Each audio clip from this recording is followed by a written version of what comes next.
আসসালামু আলাইকুম। জানিয়ে দেব এই মুহূর্তে হাতে পাওয়া সর্বশেষ ভয়ঙ্কর কিছু আন্তর্জাতিক আপডেট বাংলা সংবাদ। শুরুতেই থাকছে সংবাদ শিরোনাম। শুরুতেই জানিয়ে দেব মসজিদ আল আকসা চত্বরে নাচ গানের অনুমতি দিল ইসরায়েল। জানিয়ে দেব ট্রাম্পের ক্ষমতা আরও বাড়িয়ে দিল সুপ্রিম কোর্ট। এরপর রয়েছে সিরিয়ায় আসাদ ঘনিষ্ঠ আল উইদেদ হত্যা অপহরণ বন্ধের তাগিদ জাতিসংঘের। সর্বশেষ থাকছে ট্রাম্পের হুমকির পর তেহরানে একাধিক বিস্ফোরণ। এখন শুনছিলেন সংবাদ শিরোনাম, এবার বিস্তারিত। প্রিয় দর্শক, আপনি যদি এই চ্যানেলে নতুন হয়ে থাকেন, ভিডিওটি দেখতে দেখতে চ্যানেলটি সাবস্ক্রাইব করে আমাদের সাথেই থাকুন। মসজিদ আল আকসা চত্বরে নাচ গানের অনুমতি দিল ইসরায়েল। ফিলিস্তিনের মসজিদ আল আকসা চত্বরে পশ্চিম তীর অঞ্চলে অবৈধ বসতি স্থাপনকারী ইহুদিদের নাচ গান এবং বাধাহীন ঘোরাফেরার অনুমতি দিয়েছে ইসরায়েলের জাতীয় নিরাপত্তা বিষয়ক মন্ত্রী ইতামার বেন গাভির। বৃহস্পতিবার নিজেদের প্রতিবেদন এই সংবাদ নিশ্চিত করেছে বিভিন্ন ইসরায়েলি সংবাদ মাধ্যম খবর আনাদোল এজেন্সির। ইসরায়েল ভিত্তিক সম্প্রচার সংবাদ মাধ্যম চ্যানেল 7 বৃহস্পতিবার তাদের প্রতিবেদনে বলেছে, এই প্রথমবারের মতো পবিত্র আল আকসা চত্বরে ইহুদি দর্শনার্থীদের গান, নাচ ও মুক্তভাবে ঘোরাফেরার অনুমতি দেওয়া হয়েছে। সরকারি সূত্রে জানা গেছে, জাতীয় নিরাপত্তা বিষয়ক মন্ত্রী ইতামার বেন গাভির প্রণীত নতুন নীতির আওতায় দেওয়া হয়েছে এই অনুমোদন। প্রধানমন্ত্রী বেনিয়ামিন নেতানিয়াহুর প্রভাবশালী জোট সঙ্গে ইতামার বেন গাভির নিজেও একজন অবৈধ বসতি স্থাপনকারী এবং ইসরায়েলের কট্টর ডানপন্থী দল জিউস পাওয়ার পার্টির শীর্ষ নেতা। বর্তমানে ইসরায়েলের ক্ষমতাসীন যুদ্ধকালীন সরকারের স্বরাষ্ট্র ও পুলিশ বিষয়ক মন্ত্রণালয়ের দায়িত্বে আছেন তিনি। বলা বাহুল্য, আল আকসা চত্বর বিষয়ক লিখিত যেসব আইন ও বিধিনিষেধ রয়েছে, বেন গাভির এই অনুমোদন সেসবের গুরুতর লঙ্ঘন। চ্যানেল 7-এর প্রতিবেদনে বলা হয়েছে, 3 সপ্তাহ আগে আল আকসা চত্বরে ইহুদিদের প্রবেশাধিকার বাড়ানোর দাবি নিয়ে তারা দপ্তরে গিয়েছিল কয়েকটি ইহুদি ধর্মীয় সংস্থা। তাদের সঙ্গে বৈঠক শেষে বেন গাভির এই অনুমতি দিয়েছেন। বৈঠকে তিনি বলেছিলেন, আমি চাই পুরো আল আকসা চত্বর জুড়ে সঙ্গীতের ধ্বনি বেজে উঠুক। চ্যানেল 7-এর প্রতিবেদনে আরও উল্লেখ করা হয়েছে, ইতিমধ্যে আল আকসা চত্বরের নিরাপত্তার দায়িত্ব থেকে পুলিশ বাহিনীকে এ বিষয়ে অবহিত করা হয়েছে এবং বলা হয়েছে, চত্বরে সঙ্গীত, নৃত্য ও দর্শনার্থীদের ভ্রমণের যেন কোনো বাধা প্রদান না করা হয়।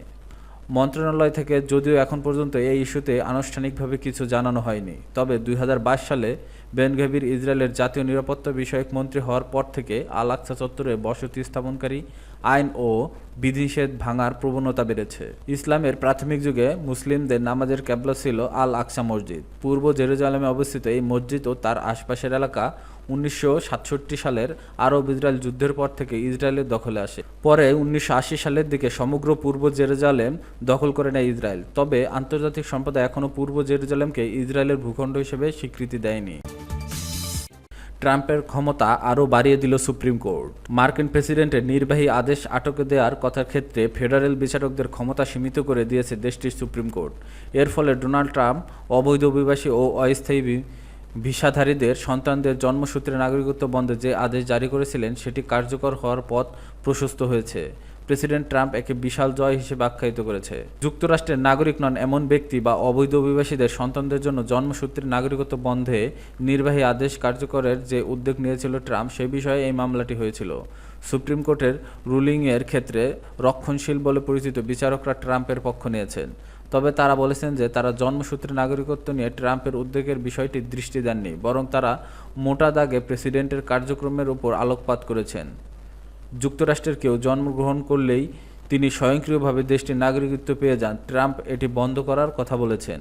অভিবাসন বিষয়ক অধিকার গোষ্ঠী এবং 22টি রাজ্য বর্তমান প্রেসিডেন্ট হিসেবে দায়িত্ব নেওয়ার পর প্রথম দিনে ট্রাম্প যেসব নির্বাহী আদেশ স্বাক্ষর করেছেন তার বিরুদ্ধে মামলা করেছিল। ম্যারিল্যান্ড, ম্যাসাচুসেটস, ওয়াশিংটন সহ বিভিন্ন জায়গায় মামলা হয়েছিল, যার উদ্দেশ্য ছিল প্রেসিডেন্ট ট্রাম্পের নির্বাহী আদেশ আটকে দেওয়া এবং প্রাথমিক পর্যায়ে তাই হয়েছিল, কিন্তু দেশটির জাস্টিস ডিপার্টমেন্টের সঙ্গে একমত হয়নি। তার সুপ্রিম কোর্টে আপিল করে এবং তাতে তারা প্রাথমিক আদেশ সাংবিধানিক হয়নি বলে যুক্তিও তুলে ধরেন। শুক্রবার আদালত ট্রাম্প প্রশাসনের সঙ্গে একমত পোষণ করে নতুন আদেশ দিয়েছে। এদিন এক সংবাদ সম্মেলনে ট্রাম্প আদালতের আদেশের প্রশংসা করেছেন। তিনি বলেছেন, এ সিদ্ধান্ত সংবিধানের জন্য ক্ষমতার বিকেন্দ্রীকরণ ও আইনের শাসনের জন্য অগ্রাহ্য করার চেষ্টা করেছিল এবং দেশজুড়ে তার আদেশের বিষয়ে যে নিষেধাজ্ঞা দিয়েছিল সেটি ছিল গণতন্ত্রের জন্য মারাত্মক হুমকি।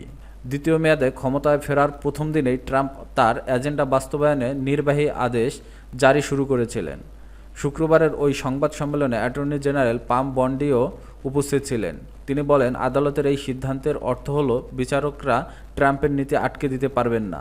তিনি বলেন, অক্টোবরে সুপ্রিম কোর্টের পরবর্তী সেশন শুরু হওয়ার পর জন্মসূত্রে নাগরিকত্বের বিষয়ে নানা প্রশ্ন তারা আমলে নেবে। সুপ্রিম কোর্টে যে রুলিং দিয়েছে তাতে বলা হয়েছে, দেশের আদালতগুলো অসাংবিধানিক বা বেআইনি মনে হলে প্রেসিডেন্টের কার্যক্রম স্থগিত করতে পারবে, তবে এটা হবে আরও বিচার প্রক্রিয়ার মাধ্যমে, যার অর্থ হলো প্রেসিডেন্টের তার কাজ চালিয়ে যাবার জন্য আরও সুযোগ পাবেন। সিরিয়ায় আসাদ ঘনিষ্ঠ আলাউইদের হত্যা অপহরণ বন্ধের তাগিদ জাতিসংঘের। সিরিয়ায় নতুন কর্তৃপক্ষ সংখ্যালঘুদের অধিকার রক্ষায় প্রতিশ্রুতি দেওয়াকে উৎসাহব্যঞ্জক হিসেবে স্বাগত জানিয়েছে জাতিসংঘের একটি তদন্ত কমিশন। তবে সিরিয়ার উপকূলে সাম্প্রদায়িক সহিংসতার বড় ধরনের বিস্ফোরণের পর আলাউদ সম্প্রদায়ের সদস্যদের উপর হামলা অব্যাহত রয়েছে বলে শুক্রবার জানিয়েছে জাতিসংঘ তদন্ত কমিশনের প্রধান পাওলো পিনেইরো। শনিবার এক প্রতিবেদনে এ খবর দিয়েছে আরব নিউজ। জেনেভায় জাতিসংঘ মানবাধিকার পরিষদের এক বৈঠকে পিনেইরো বলেন, ইসলামপন্থী সাবেক বিদ্রোহীদের নেতৃত্বাধীন বর্তমান সিরিয়ার সরকার, যারা সাবেক প্রেসিডেন্ট বাশার আল আসাদকে ক্ষমতাচ্যুত করেছে, তারা দলকে উপকূলের সহিংসতার সাক্ষী ও ভুক্তভোগী পরিবারের কাছে অপ্রতিরোধ্য প্রবেশাধিকার দিয়েছে। তিনি বলেন, দুর্ভাগ্যজনকভাবে মার্চের সহিংসতার পর পালিয়ে যাওয়া আলাউদ সম্প্রদায়ের মানুষের সম্পত্তি জব্দ এবং তাদের মধ্যে হত্যাকাণ্ড, নির্বিচার গ্রেপ্তার ঘটনার খবরও এখনও আসছে।